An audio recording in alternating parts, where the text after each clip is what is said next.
Hello everyone, today I am going to review a lightweight and compact gimbal, the FeiyuTech SCORP Mini 2.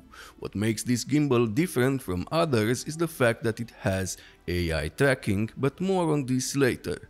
Gimbals have come a long way since their beginning. The motors are stronger and the algorithm they use to stabilize your camera has improved. The materials are better and so much more. But how is the SCORP Mini 2? Let's find out together.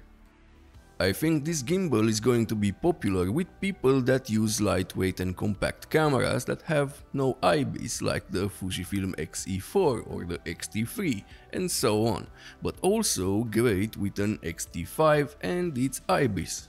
I tested this gimbal with the Fujifilm X-T5 and a couple of lenses to see how much it can handle. Let's start with the build quality. At the bottom of the gimbal we have a tripod mount where you can install this mini tripod and handle. The mini tripod doesn't have the best build quality but gets the job done. It feels a bit cheap, but this is a budget gimbal. Now for some good news, the actual gimbal grip is very nice. It is rubberized and fits very well in hand, better than most gimbals in my opinion. Near the front of the grip you have the power button, which is easily accessible if you use your right hand, and so are the trigger button and this customizable wheel, which came in handy many times.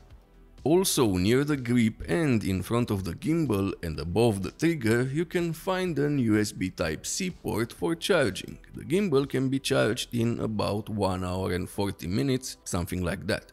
And the battery of this rather small gimbal is close to 11 hours, but this will depend on how you use the gimbal and the payload.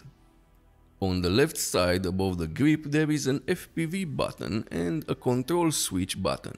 With this one you can change what the customizable wheel does. You can use it to pan, tilt or roll. Also the wheel feels very nice being made from metal. The gimbal has metal locks for the axis and so far while testing the gimbal for the past month worked perfectly.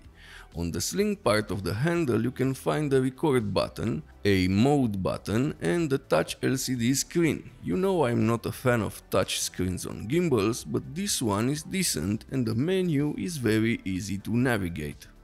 Also here you can find a joystick that can be customized and I found it very nice to use while I use this gimbal. On the sides you can find two function buttons that came in handy every day. This sling part of the grip has a nice rubberized grip on it, but the rest is made from plastic. This part, however, feels a bit cheap. It's not the worst plastic I've seen on a gimbal, but not the best. But again, it is a budget gimbal and don't worry, there are things that are going to make you forget about the small downsides. Also, plastic helps with the weight of the gimbal and this is a lightweight gimbal. The arms of the SCORP Mini 2 are made from metal. Well, almost all the upper parts are made from metal. And here is a feature I like about this gimbal. The locks of the arms are circular and not your typical locks. You rotate them in one direction to loosen them and in the other to tighten them. This also helps with the design of the gimbal, making it more appealing to the eye. The SCORP Mini 2 is very easy to balance and it comes in the box with accessories that let you mount a phone or an action camera on it. Being such a lightweight gimbal, it works great with those. You can also mount the camera vertically in case you need such footage, and it is quite simple as you can see here. You can also connect the gimbal to the camera via Bluetooth, but sadly I could not connect it to my Fujifilm camera. Well, so far I couldn't connect any gimbal to my Fujifilm cameras.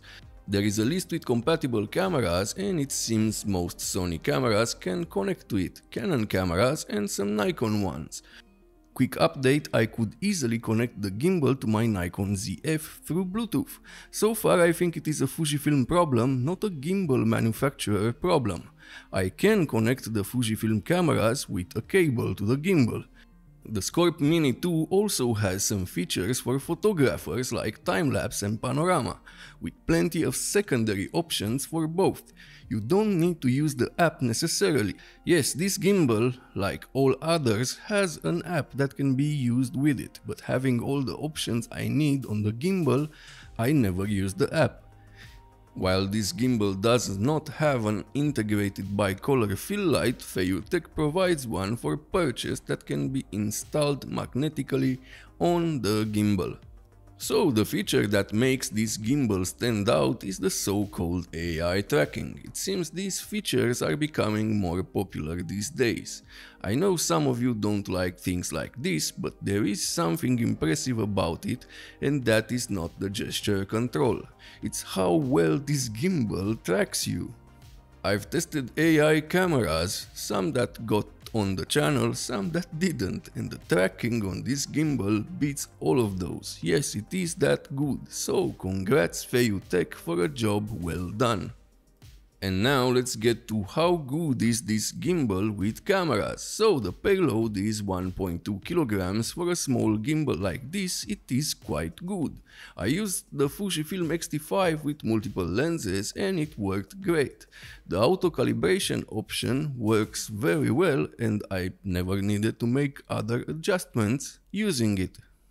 As you can see here, the image is pretty stable and the fact that you can hold the gimbal with both hands adds to that.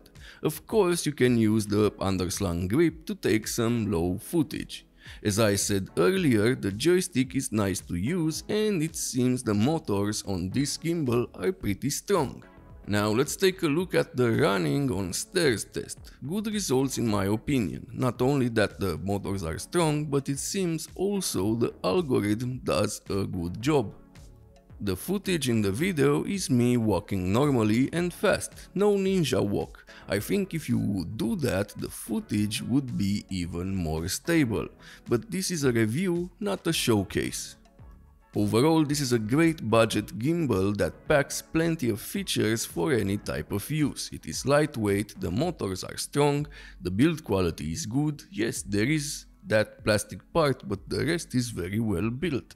It has decent battery life and fits in almost any backpack. So, if you are looking for a travel gimbal or a gimbal for your compact camera, I highly recommend the SCORP Mini 2 from FeiyuTech. If this video was helpful, please subscribe and ring the bell to get notified when I upload new videos. And if you want to support the channel even more, use the links in the description at no extra cost to you.